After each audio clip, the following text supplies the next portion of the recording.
Ayan ang mga boss, tapos na. Ayan, nakabit na namin. Stainless steel na tubo para sa air filter box. Ayan. Tapos pipes din para sa intercooler. As requested by boss, lobster cut daw tayo. Ganon. Ayan. Tapos yan naman.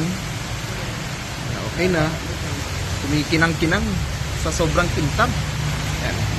Isa sa mga reason na kaya pinapalitan nila ng ganito, kasi pag sobra na yung volume ng hangin, either nag-e-expand yung rubber or lumiliit yung rubber. So kaya ayan, siyempre medyo matanda na rin ng konti yung sasakyan, mataas-taas na rin yung tinakbo ng sasakyan. So yung mga rubber kailangan ng palitan. Yung iba naman napunit na. So nag-decide si bossing na magpalit na lang ng rubber, ay ng stainless steel, instead of magbili ng brand new na rubber. So ayan. So ang maintenance na lang siguro nito, baka itong rubber na to. Pero matagal-tagal pa yan palitan, baka siguro mga after 10 years pa. Di naman masisira yung stainless kasi it was properly welded by our welder. Ayan. Dikit ng maayos yan. Ayan. Ganda. Maraming salamat boss sa tiwala sa Bidot Exhaust. Ayan na mga boss. Walang sabit sa hangin yung headers natin lagi. Ayan. All goods. Oh. Kaya free flow yan. Oh.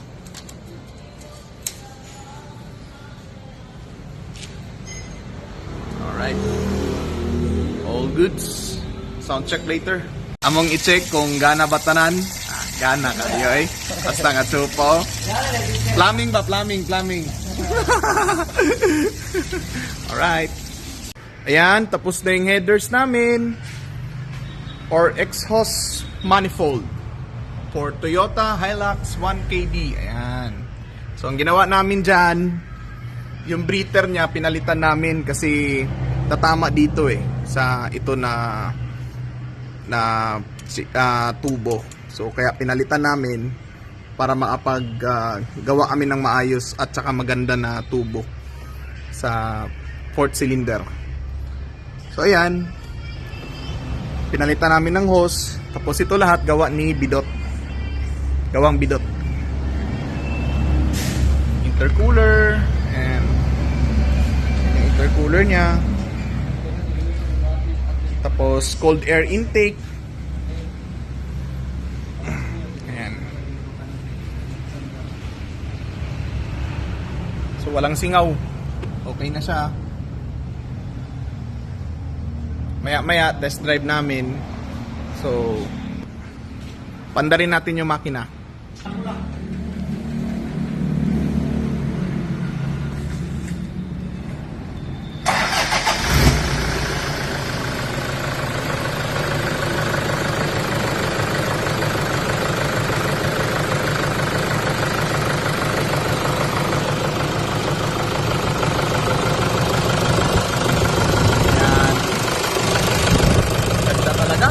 Grabe.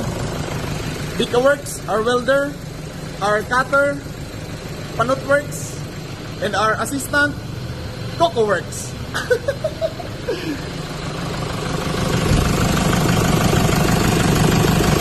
Connect natin lahat para makita namin kung saan yung mga singaw. Down 5. Galing. Go! Kamang ilalim mo. Daanan. Ipakita sa pakita ang ilalim mo lang.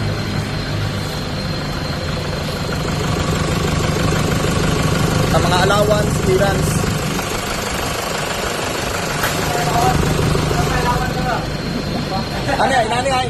Inani forma. Anak ko.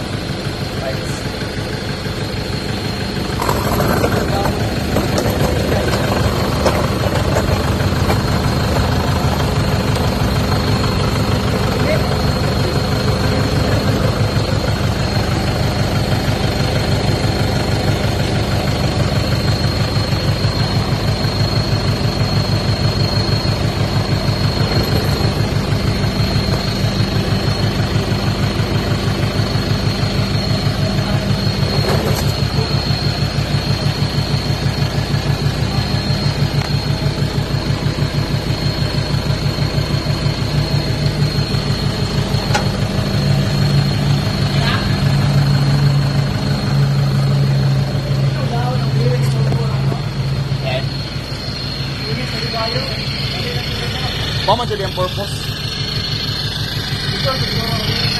Ha? So, ayan na yung cold start niya. Grabe, sarap ng sipol ng tambutso. Sarap. Sipol talaga.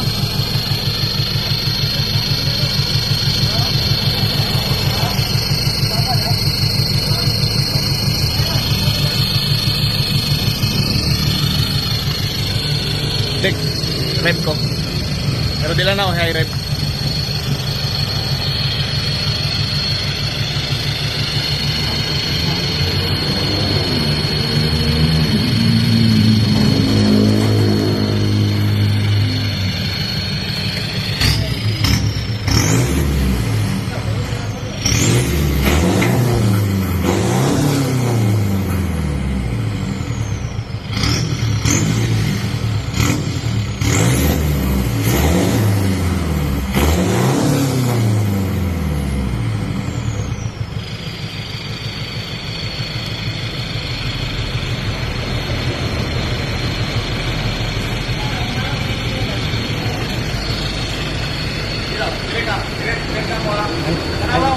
May singaw.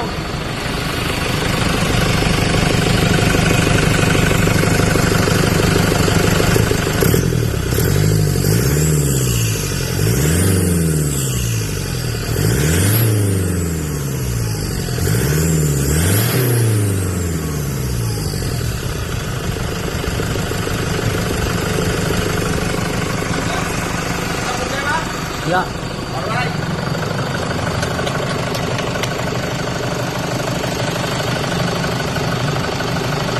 Nakakatuwa tingnan na yung gawa nyo walang problema. Wala. Panisigaw.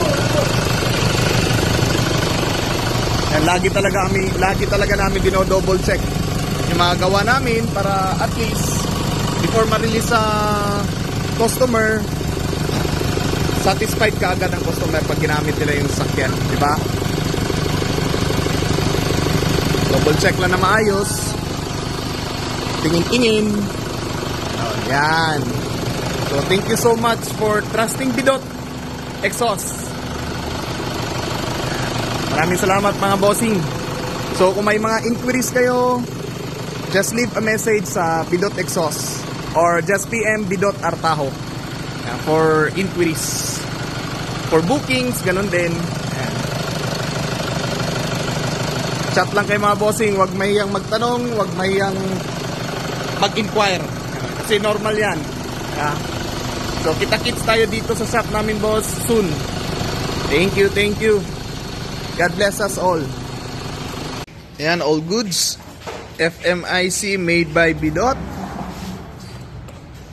Ayan. Ayan.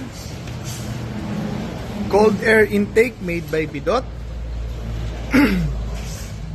Full exhaust made by Bidot. And exhaust manifold made by Bidot. Ayan. Lahat made by Bidot. Stainless steel lahat. Ayan o, ang ganda o. Ooh. Ganda. Thank you so much for trusting Bidot. Alright.